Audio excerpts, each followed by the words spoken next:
The broadcast is now starting. All attendees are in listen-only mode. Good afternoon and welcome to all our ACCA members across the Middle East region. You all know me now. We've done a lot of webinars, especially since COVID-19 happened in lockdown. But for those of you who don't, Fazila Gopalani, Head of ACCA for the Middle East. I'm really excited about today's webinar because we've had a lot of technical webinars recently, IFRS 16, IFRS 9, etc. And this topic is a topic that's very close to my heart, leading for well-being. Now, in light of COVID-19, in light of lockdown, there's been a lot of change that's been going on. We've been now returning slowly back to work, and there's this new norm that we're in right now. So I'm very excited to welcome Marita Harrold, CEO of Yellow Tree, who's going to look at how, as a leader or manager, you all play a pivotal role in fostering the well-being of your team, and how you play a key role in successfully integrating your team members back into this new normal.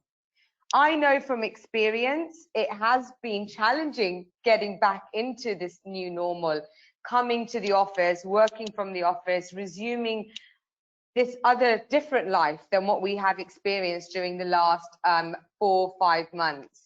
So without further ado, I will leave you in the very capable, experienced hands of Marita. Now, if you do have any questions, please post them in the chat box. We will be having a question and answer session at the end, where Marita will go through all the questions and answers with you all. Enjoy this session. Thank you for attending, and over to you, Marita.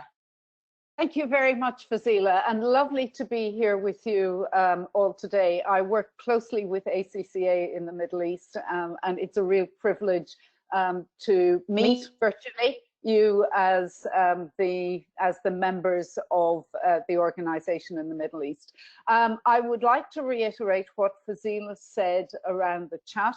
Please, if you have questions, pop them in the chat. We have questions and answers at the end of the session.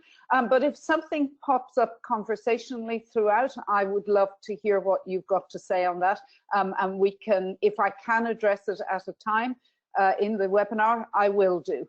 A little about myself. I have worked in corporate life for most of my time in the Middle East. 18 years of that was with Emirates. And through my time in corporate life, I also developed, I suppose, my wellness or well-being CV because I was interested in how to make myself better and the impact that these practices could have on my performance at work. And what we have seen, and in my life as well, but I was better at looking after that than I was at work. What I have seen in the last number of months is there has been a huge surge in people want to understand how they work and how others work and how we can support well-being. So today we're looking at leading at well-being, and as Fazila said, this will be around how you support your teams, but it's also related to you. So whilst I have put an emphasis on leading your team and well-being with your team, this also applies to you as an individual. And it is phenomenal to see so many people tuned in to listen to something around their well-being for the evening. Now, what I'm going to do is just start with a context of work for us at the moment. And this is a pre-COVID graphic. There are none for where we are at the moment. But in terms of the world of work, what has happened from the steam age right through to where we are at the moment is we have become ultra connected, even more so since March, and the degree of complexity in our work environment has increased as a result of that connectedness. So I recall 20 years ago in my corporate life on that computing screen that I could still turn off when I left in the evening, and I had space for practices that allowed me to rest and recover. That has changed, and with that, the World Health Organization tells us that at the moment burnout related to how complex and connected we are to the world of work is the new disease of our times. So we've got to figure out for ourselves how we work with that connectedness so that we can be the best that we can be, perform at work, but also protect ourselves and our sense of well-being and our health. Now, at the moment, on top of that complexity, we've got what's almost like a perfect storm of considerations. And when you think about this in terms of your team as well coming back to work. Not only have we that complexity and connectedness at work, we have the physical impacts of the actual virus itself and the changes that it has made to our environment. With that, there have come with that acute mental health issues that either the illness itself has brought with it, or the fear, the anxiety, or the isolation has contributed to, or maybe even caused. And I see at the moment, some people have chosen to go back into work because they live on their own, and that isolation has been something that they have struggled with. You will be aware that there has been incredible financial loss that people and companies are dealing with. And with that, it's impacting our job market in that people who are still in the workplace are dealing with, and will for a long while, the lingering damage of job loss. And there are people that have been directly impacted. So when you look at a team that you are leading and working with, we are ultra connected all of the time. And there's a fear and uncertainty that underlies all of that. There's a physical component and there's a financial component. So it's really important that you're aware, particularly how your leadership style can support people through this and lessen some of those anxieties, or maybe even exacerbate it. So we're going to look at different leadership styles and how they impact aspects of our well-being. What we're seeing in corporates, and it's been really, like I say, interesting, but very encouraging, that there's a change in personal behavior as we recognize our need to be healthy and to improve our immune system. So those personal behaviors, people have become conscious of them and they're working with their own personal behaviors.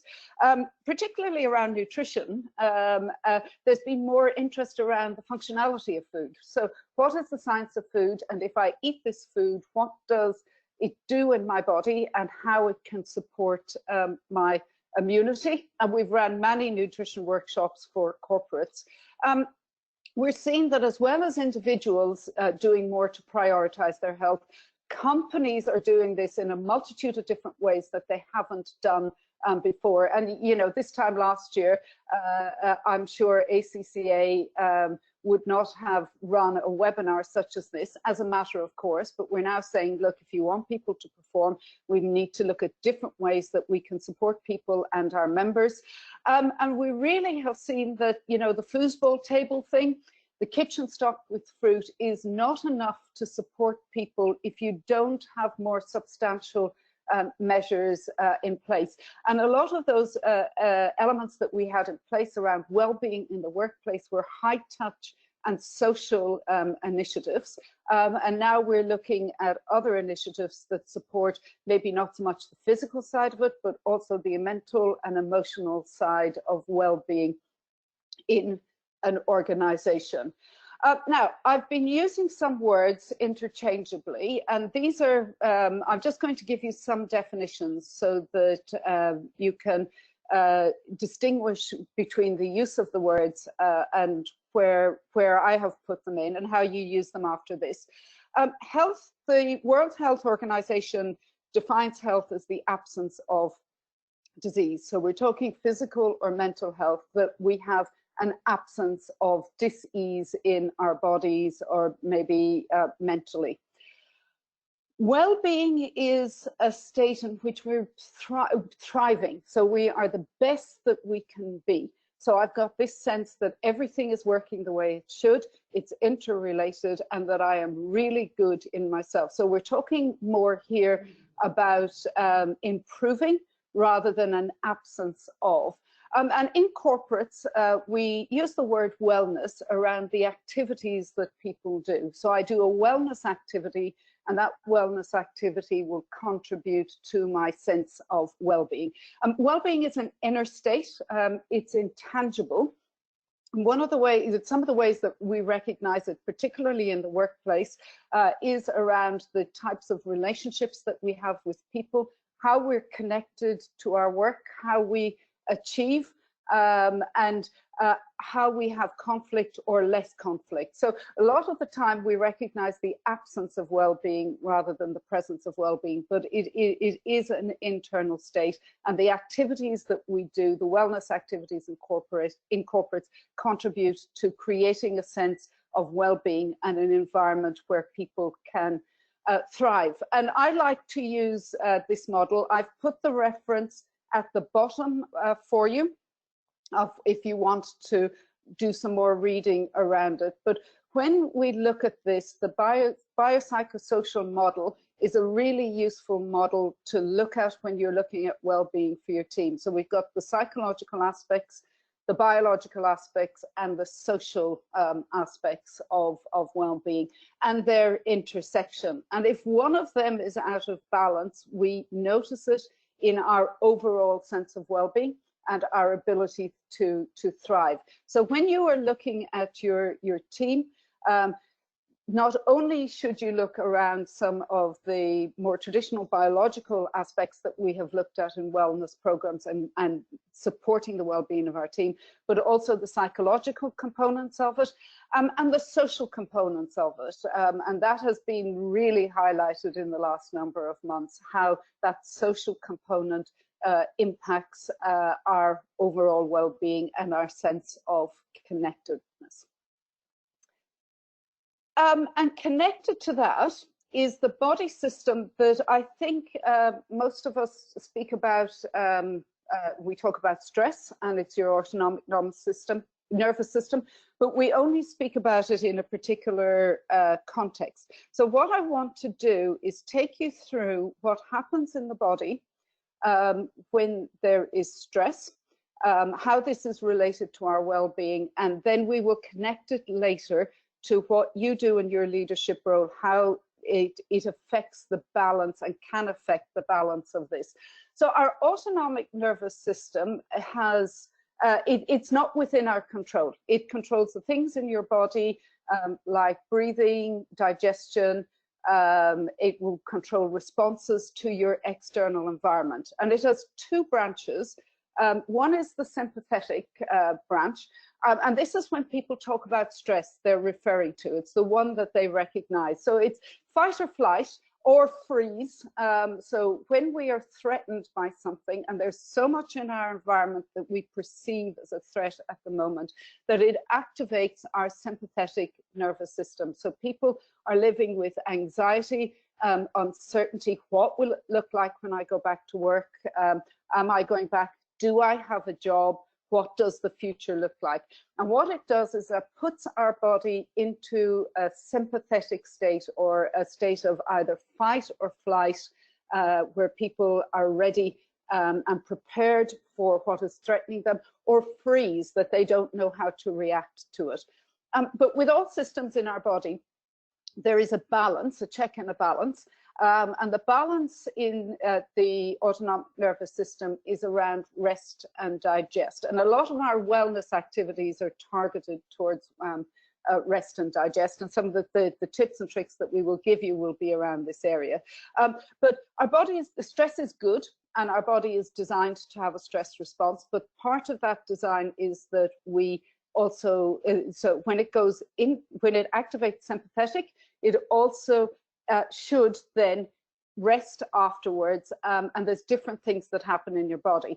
The chronic stress that we see employees, we see ourselves experience, is when we stay in the sympathetic phase for too long, and our body is not allowed to come back into into balance. And when you're in sympathetic all the time, we recognize this as what's called chronic stress, that you're not coming back from it. So stress response is good as long as you have the balance in there. It helps our performance.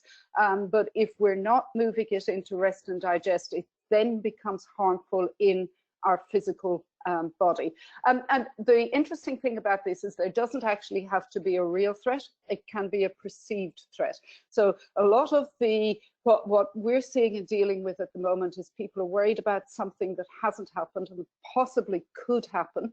But your body doesn't know that that's not a reality. So your body reacts to it anyway. So as a leader, being able to create as much clarity as you can and as much certainty. There's not a lot of that, but the clarity and certainty is actually quite important for moving people out of sympathetic into parasympathetic, and that people's systems can adjust. Because when you are stressed, and I'll pop these up there, when you are what we call stressed in sympathetic, these are the changes that occur in your body, and these are the changes that cause the disease that we are familiar with, the stress-related diseases that we are familiar with. And what's happening is it's taking everything in your body into a state of high alert. So you're using different systems. For example, your muscles tense, and you've got increased blood flow, which affects your blood pressure. Everything about your senses sharpen to where you perceive the threat. And that is, you know, we can use this to perform, but if you stay in that state over a long period of time, that's what causes damage in your body. So when you put yourself back into parasympathetic, and we have techniques around breathing and mindset, physical activity that will bring you back into parasympathetic, what happens is the reverse. Your breathing slows down, your heart rate slows down. This puts you in coherence with your brain activity.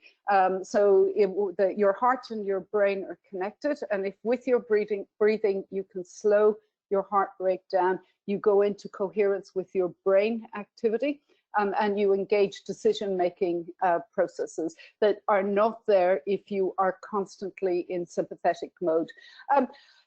The system, digestion is one of the things that is affected by sympathetic or by stress, because the blood has gone elsewhere. It's not focused on digestion. It's not essential for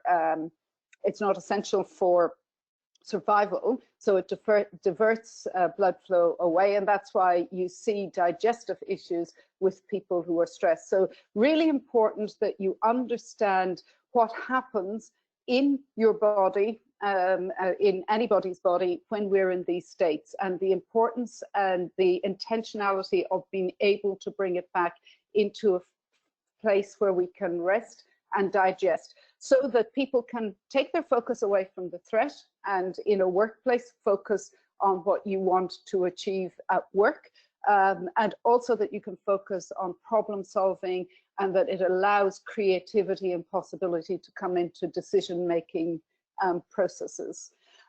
What happens with chronic stress, what happens is that if we don't go back into rest and digest, we stay in a state of resistance, and the resistance brings the exhaustion. And you will recognize the outward symptoms of that. The word that we hear a lot is called burnout. And if you look at stress versus performance in the workplace, too much of stress, too little of stress is problematic. And if we can manage stress, well, it can improve our performance. So it's understanding what are the techniques that I can employ to manage that balance. And we should really, if it was an ideal world, be in the rest and digest for about 90% of the time. I think currently we're in sympathetic a lot closer to 70, 80% of the time, with some of the issues that are happening around us. And it's a normal human reaction, but there are things that you can do to manage it. And there are things that you can do to use it for good, rather than let it control what is happening. for you as a manager, I'm just going to take you through 4 types of stress that you encounter in the workplace, or that you will have to manage in the workplace. And understanding where the source of stress is coming from in your team allows you to say, this is the effort I need to direct so that that person come back into that state of rest and digest. And I'll take you through each of them with some tools. We'll just touch on them, but with some tools to consider when you address each type of stress. And with these, they can be chronic. They can be so that it goes on over a period of time.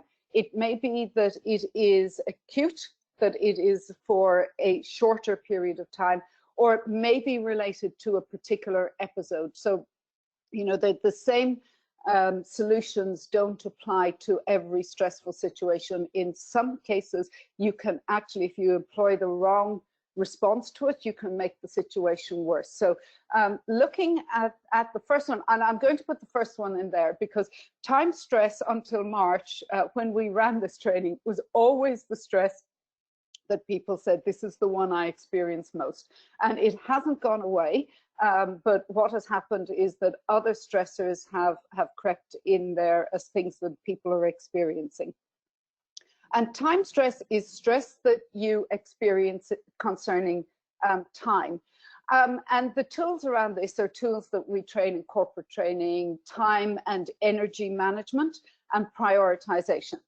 So with time and energy management, it's where you apply your energy to best effects and how you prioritize what needs to be done. That manages the stress response, and you may be very familiar with those tools to manage time stress. I remember running a workshop with the ACCA team, and we actually had really great fun around the prioritization piece, and it makes a big difference.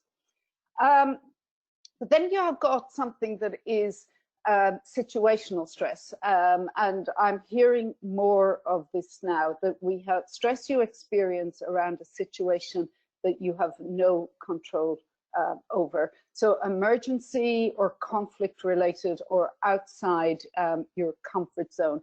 And when you see this with your team or experience it for yourself, the tools that are available. And the first one is really just around awareness of what has triggered that feeling, and asking if that is true, because a lot of what we feel, just because we feel it doesn't make it a truth.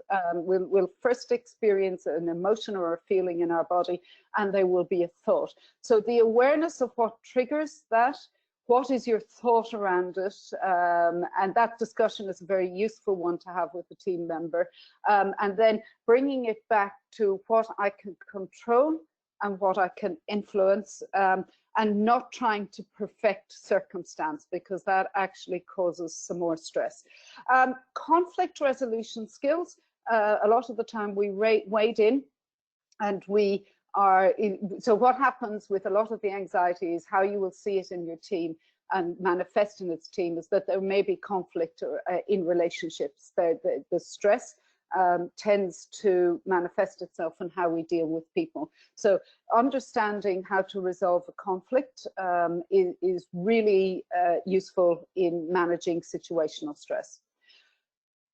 With anticipatory stress, and my example for this before March was always around making a presentation, but obviously that has changed. But it's stress you experience concerning the future, and that can be very specific, or it can be a vague dread. And I think a lot of people are experiencing these interchangeably to say, what does my future look like? Do I have a job?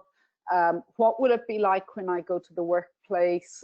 So you've got a lot of anticipatory stress around what's happening in your team at the moment. And some of the tools that will help you manage, and I can give Fazila and Helen links to resources and to people that you can speak to support this if it's something that you want to explore further. Meditation, your ability to focus, is very powerful, particularly around breath work, because your breath work can bring your body, and breath is the one system of your body that happens outside your control, but that you can also control. So bringing your breath within your control will regulate your heartbeat, and then it will regulate your brain waves and engage executive functions of your brain to plan and to resolve. So meditation is very powerful.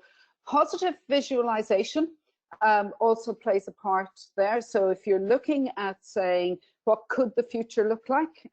You can actually visualize what that looks like in a positive manner, and then wind it back and say, what do I put into place to make that happen? And the planning and confidence building were quite interesting. With a team member, if you've got somebody that has a vague dread and is overwhelmed by something that may or may not happen, breaking a task down into something that is achievable within 5 to 10 minutes for them, and this relates to a particular leadership style, helps them achieve, and it has to be something you know that person can achieve. That person achieves it. It engages your reward system, so there is a sense of accomplishment, which is one of the things that is necessary for our psychological achievement, our psychological well-being, and it also re-engages the part of your brain that says, okay, I can make a plan. So when you get somebody who is stressed, or yourself, either specific or vague, break it down to a first step of something that is 5 to 10 minutes that is achievable, and then there's a cascade in your body around what happens in your stress response. And encounter stress, it's stress that it revolves around either certain groups of people, groups that are in distress, or contact overload. And we have seen a lot of encounter stress in the news in health professionals that have had contact overload with a very stressful situation. You may experience it with people going back into the workplace, and it's around a certain situation. So how do you counteract encounter stress?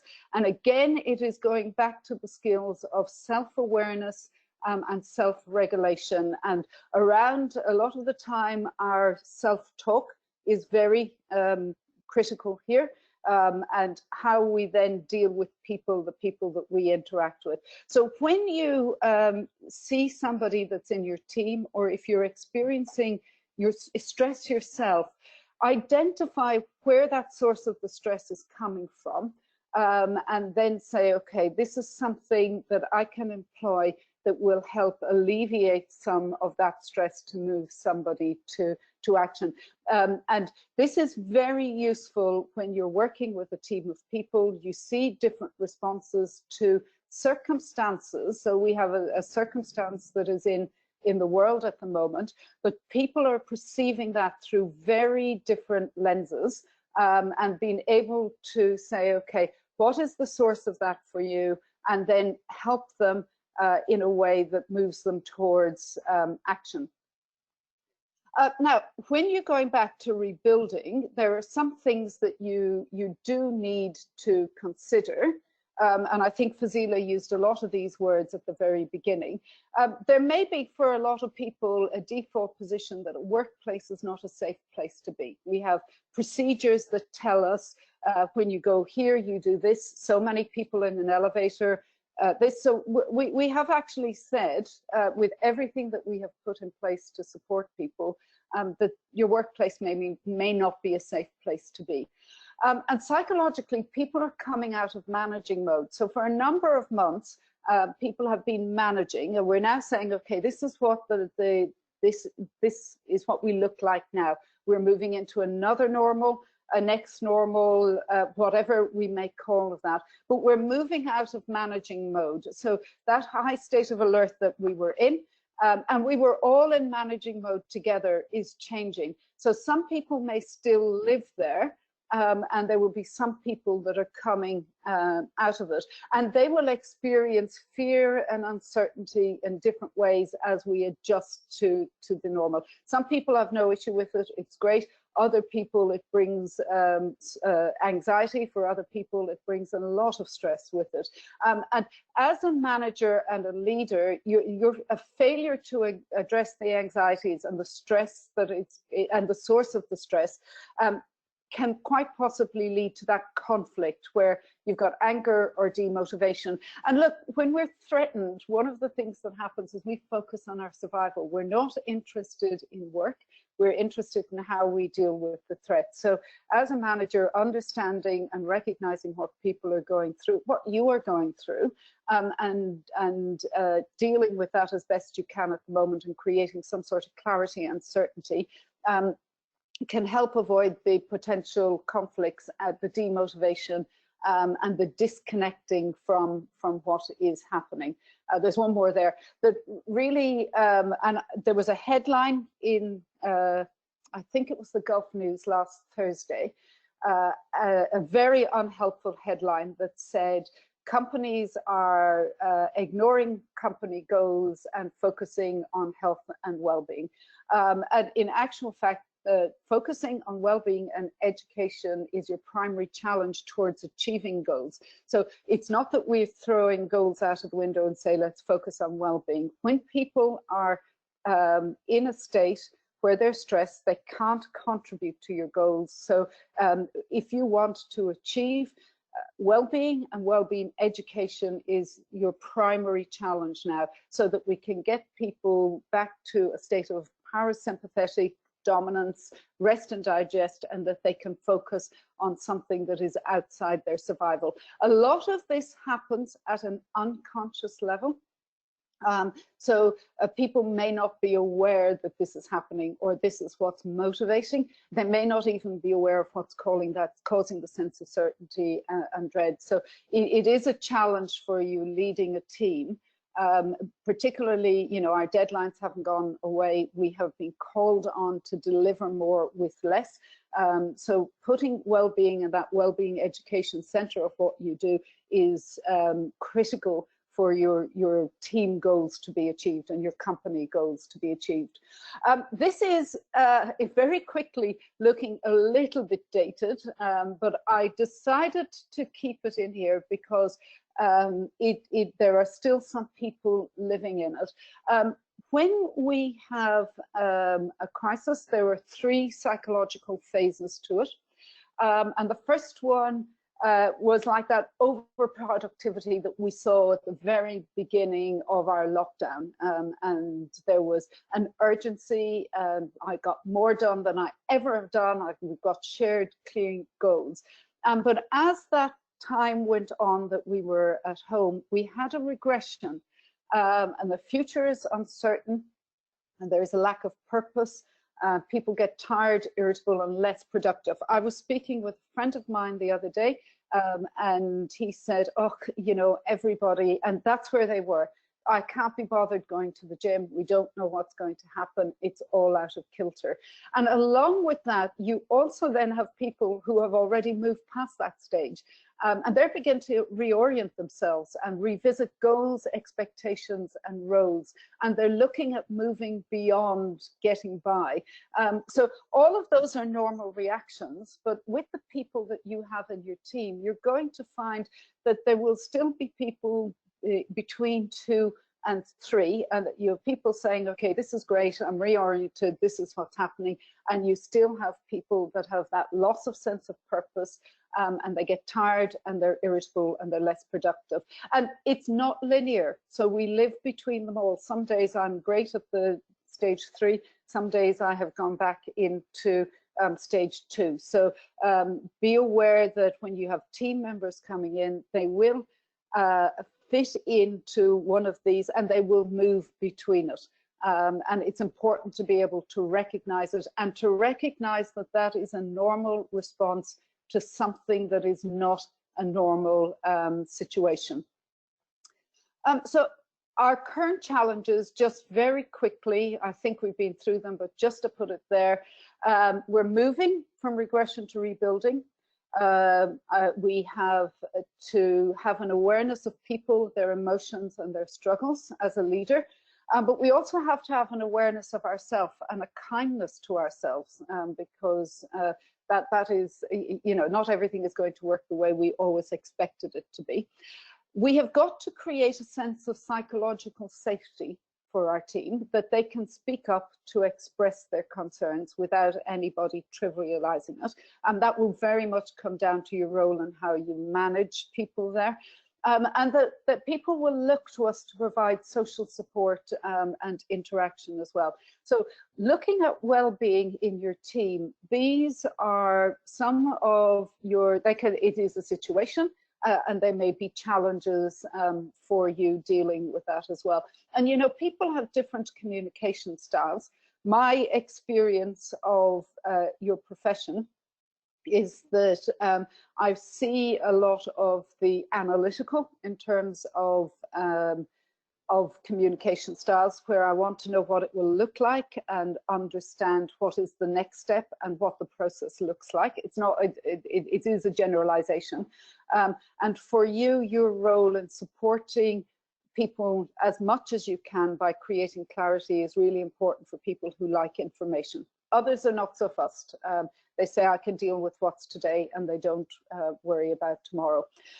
So in terms of work, what I would say to you is start thinking about the well-being, psychological well-being of your team around 5 areas. And this model is from the father of positive psychology, a gentleman called Dr. Martin Seligman. And he does a lot of work around hope and optimism as well.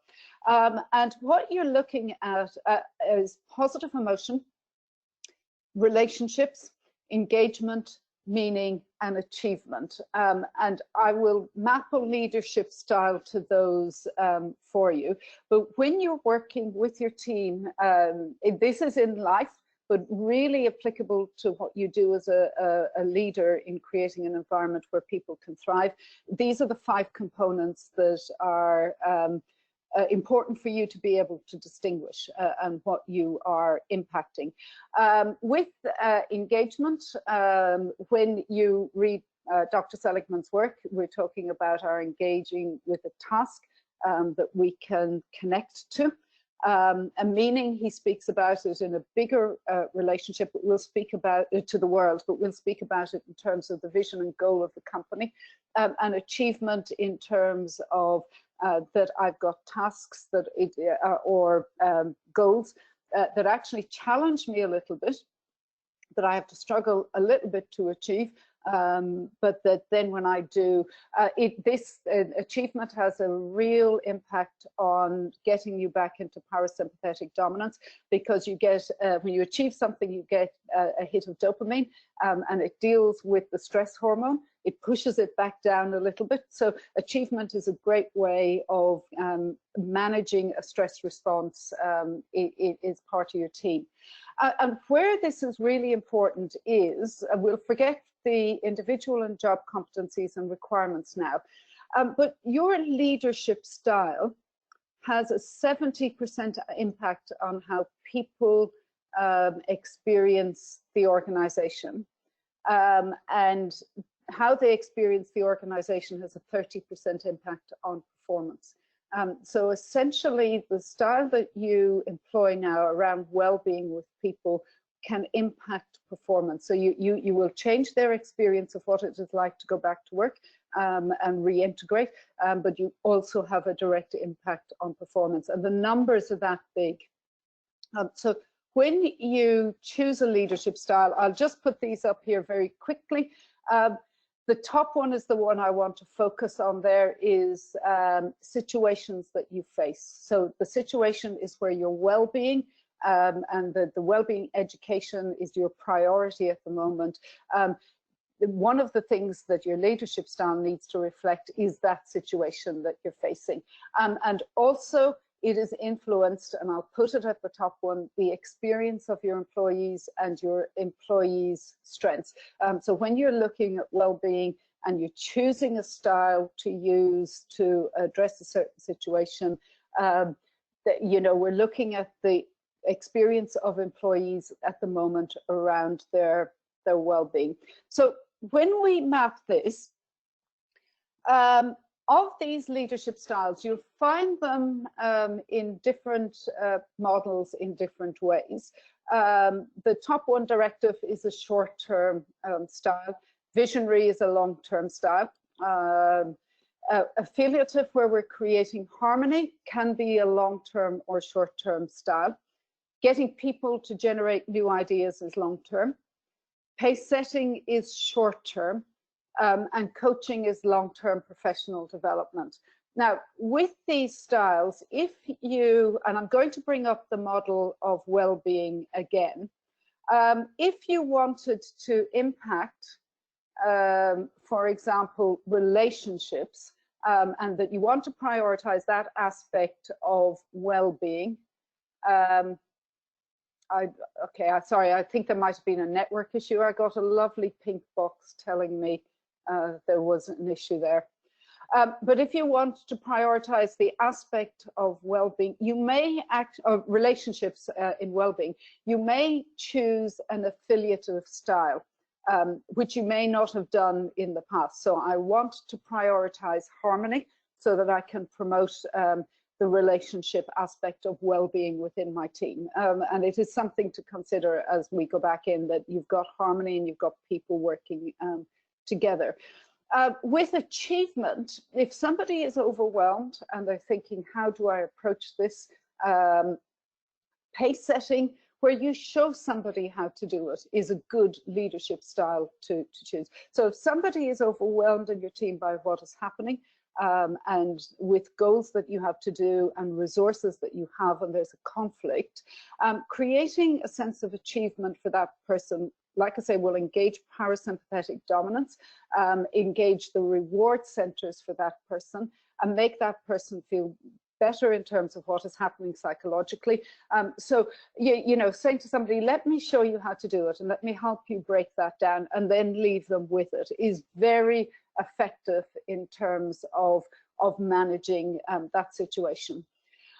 Creating meaning for people, and this comes to you as a leader.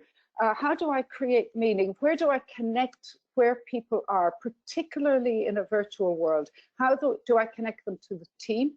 And how do I connect them to the organization and the organization's goals at the moment? One of the nicest stories I've heard around this is someone saying, I now see how it is connected in the long run, so I am going to do this better. And it will be for you to help build that connection so that people get meaning of what they're doing, maybe isolated from others and maybe in distributed teams. So I'm going to just go back a slide. Oh, sorry, the wrong way back. When you're looking at the leadership style to choose, I know we've been trained in terms of using these leadership styles in other situations. I want you to think about well-being and that employee experience at the moment, and what you can do for that person's stress level and their experience in the team by just saying, in this situation, whilst I normally maybe wouldn't choose this style, for example, affiliative, I am going to choose it now so that there is harmony in the team, that we create positive emotions and that we create positive relationships. And then when I have that, we can actually progress towards goals.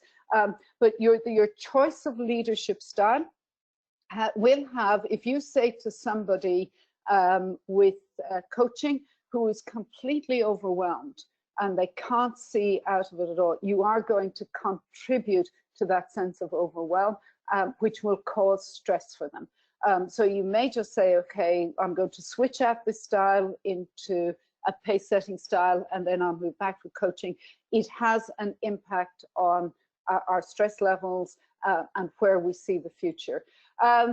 Participative is a very good style at the moment to work with uncertainty, because you're asking for people to contribute. They're building commitment. They feel like they belong. It reduces a threat level, and then it also brings with it that you're generating new ideas. But looking at that threat level, can I involve people in the decision-making process? Do they feel like they belong? This addresses the uncertainty that is part of our work situation at the moment. I am going to, just in terms of your team climate, and team climate is how we experience the organization. Do I like it here? Do I not? Some people will in different teams, other people may not. And there are three things that you can do that impact how people experience well-being. And they would be around the first one, clarity.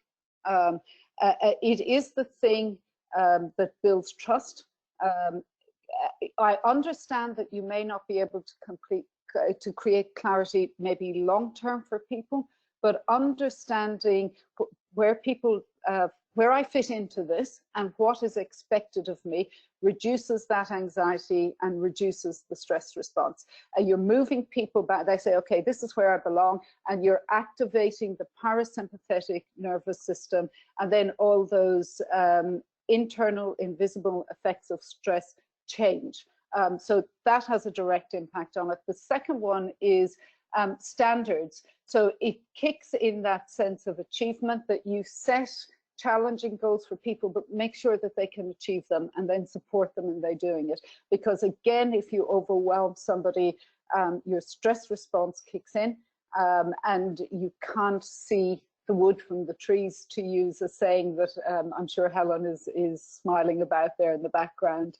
And then the reward mechanism, that we have achieved something, that we recognize the achievements of the team and activate that reward system for our team members and for ourselves, so that people can move forward with what you want them to do. So your leadership style it has a direct impact on what people experience in your team, and what they experience, we process it through a lens, and we internalize it, and that internalization, however we do that, can cause an awful lot of stress for some people. Other people maybe not so. So be aware of what you're working with there.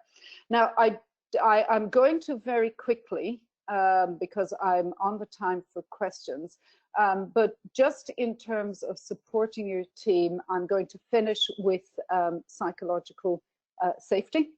And it is a belief that if somebody speaks up, that they won't be humiliated or signaled out for speaking up, and particularly around fear and uncertainty. It is for you to create an atmosphere where the members of your team can express those fears, and that you see them as valid. Remember, they are experiencing it. It is valid for them. It may not be a truth, but there is a fear there for them. So, you know, how do you create an environment where people can speak up with questions and concerns that they may have? And when we're building that trust, one of the most important things you can do is show that person you are thinking about them, and it is not about you. So the orientation is around, I have a focus on that person and what that person is experiencing, rather than how I think it should be. And you know, with this concept of orientation, when you're looking at it in a team, people are going through a whole range of emotions, and what is happening may not be about their work, it may not be about you as a leader. They could be tired, they could be hungry, they haven't slept, there's a financial situation. So an awareness of that, an understanding of it, and a compassion for it, and then recognizing the type of stress that it's experiencing and what you can best do to help that individual through what is causing that stress. The people that are back in workplaces and are comfortable doing this have, from my experience, had well-being prioritized. Leaders that have been focused on them and their well-being, and they have moved quickly through to the third stage, and they're re-energized. So you do have a lot of influence over how that can happen with people in the workplace. Now that is 4:55. Fazila or Helen, I'm not sure who's popping in here now. Do you have questions you want to ask, or have questions come in there? Yes, fabulous session so far. Thank you very much. We have a huge amount of questions. It seems it's a really hot topic at the minute. So I'm just going to head straight into them. Guys, we'll try and answer as many as we possibly can. One of the first ones that I do resonate with myself is, how can a working mother manage her work and lifestyle along with family during this pandemic, and also managing her team's stress levels? Okay. So full disclosure, I'm not a mother, and I live alone. So what I can tell you from speaking with people, but it's not my personal experience, and I am probably the least authority on it. Where I have seen working mothers put themselves under pressure has been in relation to their own expectations of themselves. And when this is not perfect, or it's not done the way I would normally do it. And there is an expectation that when you dig a little, has been created by themselves. So when you're feeling under stress and you're looking where the stress is coming from, who's creating it is a really good question to start with. Who's creating the expectation of the stress and the pressure? And sometimes you will find that the answer is you're doing that yourself, and it's not your manager, it's not your team. And it is driven from the fact that you want to do best for everyone. So that is a really important question to ask. And if it's trying to balance it in terms of work, have a conversation. I think a lot of teams are set up around a workday that may not work for you. So have a conversation with your workplace about how you could structure that time to look different, so it allows you a little bit more flexibility around the competing demands. And then there are some things that maybe you can look at and say, right now it's not a priority. And these are the things that I will prioritize, and I don't have to do everything. But ask yourself the question, who's creating the stress? And a lot of the time we find that we're creating it for ourselves and are not aware of that. I think that goes back to the age-old saying, ask the man in the mirror, correct? Yeah, absolutely. And the man in the mirror usually has something to say in the reflection. Exactly. The next question is around trigger points and identifying them. They think that they've identified that their stress points come from timelines and deadlines. They're unrealistic timelines, they're unrealistic deadlines, which causes a huge amount of stress, which impacts on this person's health, that their manager doesn't seem to recognise that these key indicators. How do they raise that upper level to make sure that both of them, he's delivering, but also his manager understands what's happening down below? Yeah, and a lot of the time what you will find with that is when you have the open conversation that there's conflicting expectations, or that maybe your manager doesn't or is not aware of what you're experiencing. So I would always encourage a very open conversation around that. And with that one, usually without specifically speaking to you, usually what happens is that we're viewing the whole picture.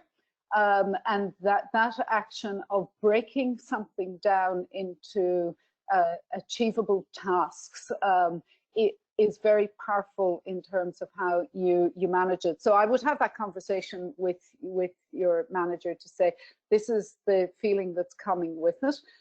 This is how I want to break it down. Are you okay that it is delivered like this? And that clarity is important. Now, that's a conversation upwards with your manager, and be aware that as leaders and managers yourself, there will be people looking at you doing this, and you haven't intentionally caused the stress around the timelines. So first of all, have the conversation, and the breaking it down and the chunking it, that ability to say what needs to be done, prioritizing, making it into smaller tasks will lessen the stress on your body. The way you think about it, it is achievable. So the way that you, but not altogether. So the way you think about it and how you frame it, we could also maybe look at reframing that, but without knowing the particular circumstances, I can't and I wouldn't say. So moving on to team stress, it's kind of the same conversation. A manager has a team member that openly shouts to the roof around, I'm just interpreting here, around their stress levels. And then you have a complete polar opposite who doesn't say anything to your face but says it to the team. How do you suggest that this manager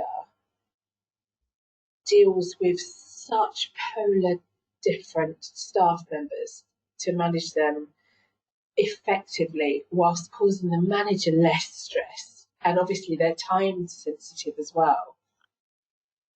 Okay, so I won't say what anybody else should be doing, because that is something that is generally from your point of view rather than what that other person is experiencing. I think in this case at the moment you really have to deal with each individual and each situation on an individual and personal basis, so that you get the team to work together. And look at ways where you can create harmony, so that maybe I will let go of this in favor of the harmony. So there's around the affiliative leadership style. Some of it, doesn't resonate with me personally, because we create harmony at the expense of maybe other things. But absolutely in this case, how do you create that harmony in your team? And maybe you've got to let something else go to do that, and that's okay. And then you individually address the needs of other people. Compassion, I mean, the ability to see it from somebody else's point of view. Everybody has a very unique experience, and it's very real for them. So an absolute compassion and empathy for the other person in the team is of paramount now, so that we can get back to a way that we function together again. Okay, perfect. I think there's two more questions. How have you observed that leadership styles have changed over the past few months, if one compares it before the pandemic and the current situation?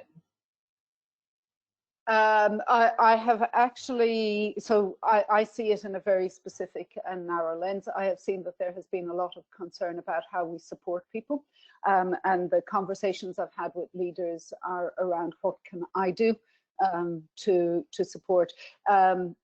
Leaders have become more aware of their own leadership style and how they're choosing it, and how that works with people who are distributed maybe all over the region, maybe all over the world. So there has been a curiosity about what I can do to support people, and what can I do, what style can I use to support. Specific behaviors have been around having conversations around the emotional and psychological issues. Issues is a big word, but the domain of psychological and emotional that maybe people didn't consider before. Okay, perfect. And the last one is, as a manager, how can I ensure my team does not get too stressed out when they're working at home? I think this is, but they want to ensure that the objectives are achieved as well. So obviously they're outside of the office. They can't physically see them unless they're on a call. and they've got reduced hours, but they've still got the same targets, and they just want to ensure the stress levels whilst ensuring the achievements. Okay, so the role has changed in that people are spending, the leader's role or team leader's role has changed in terms of when you're virtual, you have to spend a lot more time connected with your team and speaking with your team. So there has to be some process in which you connect with everybody individually. I would see what their individual circumstances are like, and I would discuss what kind of a routine they have in place, particularly around disconnecting. Our bodies need rest, and we need to switch off, so that rest process and sleep process is really important for our bodies in terms of when you look at achieving goals. So how are people disconnecting, and what are you doing that makes them feel maybe they're not able to disconnect? So having that conversation and being in constant contact with them is really important, and having very specific routines for different people and understanding what works for them and working with them. So for example, if somebody has a toddler, there may have to be a different way of working with that person versus maybe me that doesn't have that pressure. The other thing is on your team meetings, I like a role called the listener of hearts. So we're not just listening for we don't assign somebody just to take minutes, but you actually assign somebody to pay attention to the digital body language. Are people connecting?